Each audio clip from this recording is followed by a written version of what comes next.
Nous allons maintenant passer à la troisième loi de Kepler, qu'on appelle la loi des périodes.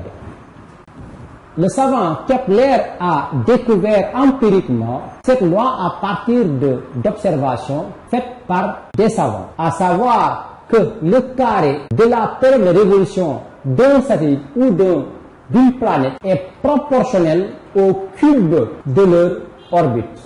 On écrit ainsi T au carré égale à A, qui est un coefficient de proportionnalité, multiplié par R au cube. T, c'est la période de rotation de l'astre. R, c'est le rayon de l'orbite. Maintenant, cette loi empirique peut être démontrée par la loi de la gravitation universelle. Précédemment, on avait vu que T, qui est la période de rotation d'un astre, égale 2pi racine carrée de R au cube sur Km. Bien sûr, s'il s'agit de la Terre, M, c'est la masse de la Terre.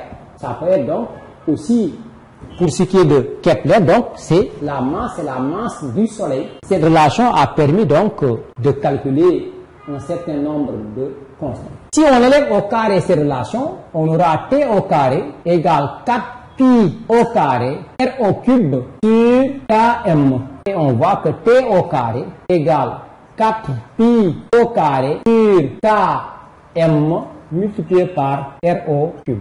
Ainsi, la loi de la gravitation universelle permet de démontrer la loi de Kepler. La période au carré de révolution d'un astre est proportionnelle au cube de son orbite. Maintenant, prenons le cas d'une planète. Les planètes tournent autour du Soleil. Dans ce cas, M, c'est la masse du Soleil. Si on prend le cas de la Terre autour de laquelle tourne un satellite, qui est la Lune, M, ce sera la masse de la Terre. Et vous voyez bien que cette constante dépend de l'astre autour duquel le corps gravite.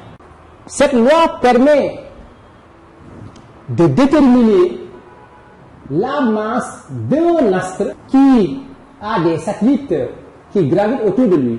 Si on prend le cas du Soleil, autour duquel des planètes tournent, si on connaît la période de rotation ou de révolution d'une planète autour du Soleil, on peut déterminer la masse du Soleil connaissant le rayon de l'orbite. De la même manière, pour aussi les planètes, si une planète possède au moins un satellite artificiel ou naturel, connaissant la période de rotation de ce satellite et le rayon de l'orbite, on détermine la masse de cette planète. Si on prend le cas de la Lune qui tourne autour de la Terre, on connaît cette période.